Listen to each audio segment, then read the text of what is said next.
Now, you talk about your relationship with Donald Trump, which spans decades. As you say, you worked with his casino business in the 1990s to advise on the 2015 campaign. In 2015, there was a public falling out with Trump, and this is something you could maybe help us with as well. You claimed you quit while he said you were fired. What's the real story?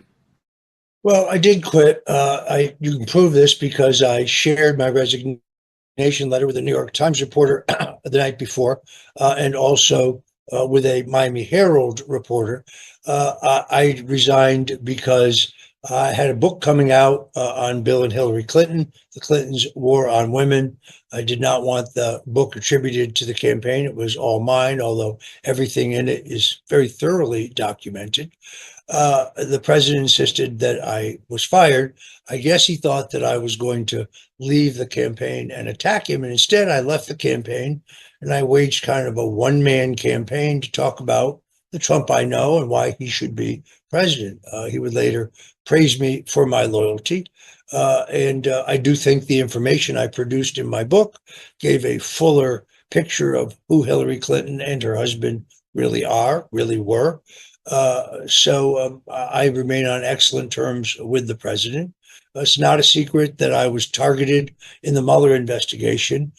They say I lied under oath in my voluntary testimony before the House Intelligence Committee. Well, first of all, how do you lie about Russian collusion that we now know definitively never actually happened? What I learned a year after I was pardoned is that the judge in my case withheld exculpatory evidence from my attorneys at trial, that being Robert Mueller's final report, which was now public because BuzzFeed sued the Justice Department for the release of that document, which was being closely held. I guess they thought it would be embarrassing to me. It ended up exonerating me because Mueller admits that there were no factual basis to prosecute me for Russian collusion or WikiLeaks collaboration or any other crime. Now, of course, you won't see that in the New York Times. You won't see it in the Washington Post. It did get covered here by Zero Hedge, got covered by the Gateway Pundit. Anyone can go to the final unredacted report. It's a public document.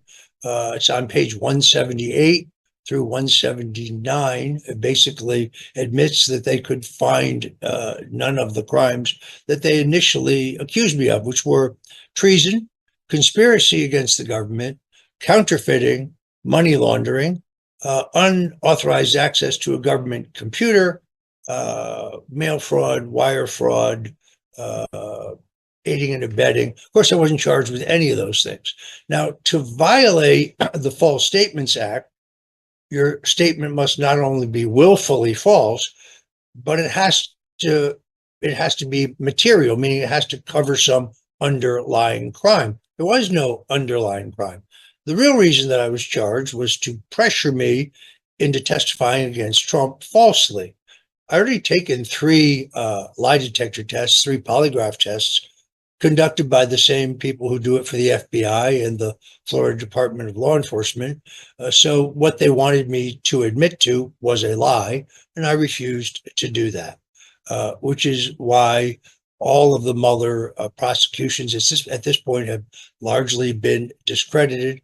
But it was the reason that the president realized that I was being prosecuted for strictly political reasons, largely because I refused to cooperate by bearing false witness against him.